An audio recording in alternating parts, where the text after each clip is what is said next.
It's a bright Wednesday afternoon here in the city of Lagos, Nigeria, and we're coming to you live from our studios at iBrandTV. This is The Arena, and I'm Samson Oloide. Promises to be another exciting edition of the show, and you can be rest assured for Chelsea football faithfuls, or the Blues as they are called, it was a case of so close yet so far, but you have to give them credit for what they were able to achieve last night in terms of determination and, more importantly, in terms of the belief that they could turn a very difficult situation around. And that's one belief that we all should have, that regardless of our circumstances, we have the belief, we have the capacity to make a U-turn in terms of a change in fortune. Yes, it's on that motivational note we begin the show today. Welcome, this is The Arena once again, and I'm not doing this alone. I've got a guest who joins me via the phone. Ojo Kayode is joining me via the phone, a sports analyst. Good afternoon, welcome to the show.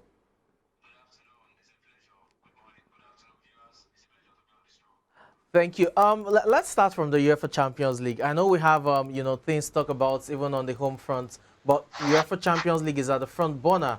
Real Madrid against Chelsea Football Club yesterday. It wasn't the result we expected, especially considering Madrid had won the first leg by 3-1. Yeah.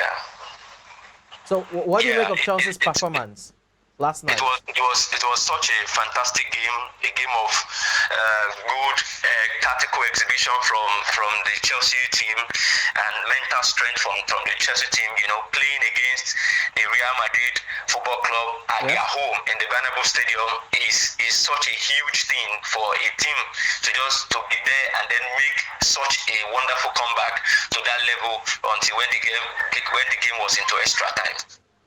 Well, looking at the game itself, Chelsea started like a house on fire. The belief was there. You could easily tell that they really had that belief and confidence that they could turn the tide around, and they just took Madrid by storm. Where do you think it went wrong for Real Madrid in the first 80 minutes of that match? I think the level of belief, which is very important, that we need to point out in the Chelsea Football Club squad, is what outweighed the level of concentration and the level of believing that they've already executed the match, just for them to just sit back and just watch Chelsea team play, the Real Madrid team. That's what they felt. But the level of belief and the level of motivation this Chelsea team had that yesterday night, it was something that would have been able to prepare them against any other football team. What the beauty about football is just the belief, and then every other thing can flow. Okay, talking about Real Madrid, you had Benzema, getting them the goal, the decisive goal once again. Yeah. Over the course of the 2 legs, over the 5 goals Real Madrid scored, he scored 4. How much of an impact, or how indispensable, if you had to use that word, is Karim Benzema to Real Madrid at this time? His impact, his level of, everything, commitment to Real Madrid Football Club, especially this season and last season, it cannot be underestimated.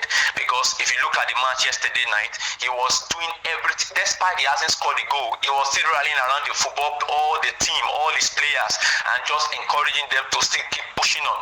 And if you look at the goal, he has to find a space for himself, even at the Chelsea goal, where Vinicius just gave him that pinpointed cross, and even before the ball got to him, he already knew where he's going to place it, and he's going to make Mendy look like somebody that didn't expect what was coming to him. He's a phenomenal player. He has really stood up after the departure of Cristiano Ronaldo from Real Madrid, and it was such an exceptional player yesterday at the Bernabeu. Well, before we move away from this, we have to talk about Chelsea Football Club.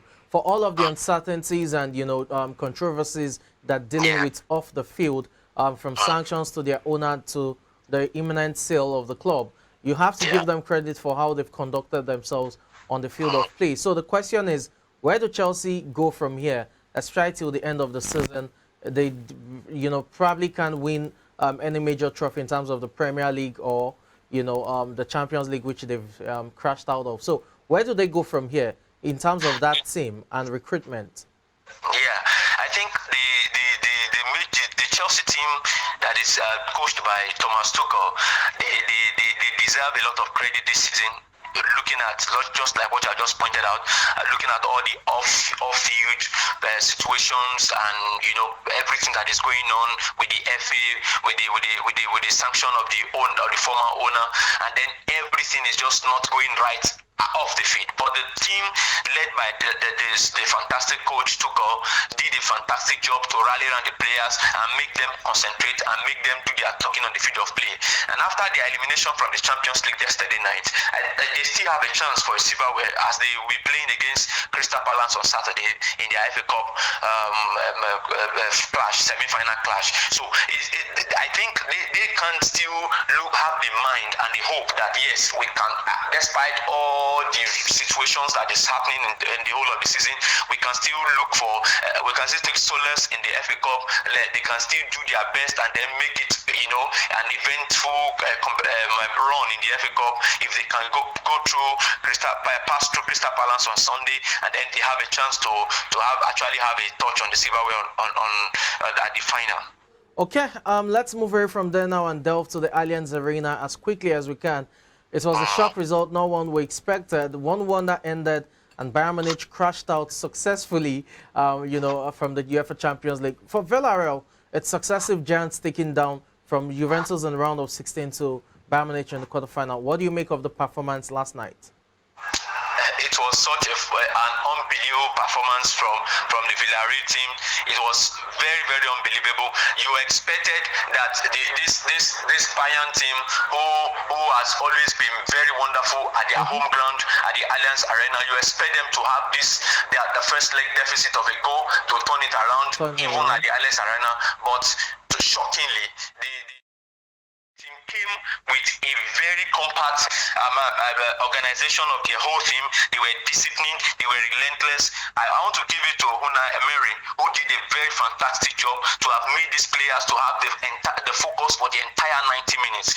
Although a lot of Bayern Munich fans will not be happy with the way and manner the Villarreal team compose themselves, defensively, they won't be happy. Because if you look at this same Bayern Munich team, the last at the round of 16 stage, they got to the Allianz Arena and they dismantled Salzburg, who was having the hope that they can still do something, and they gave them 7-1.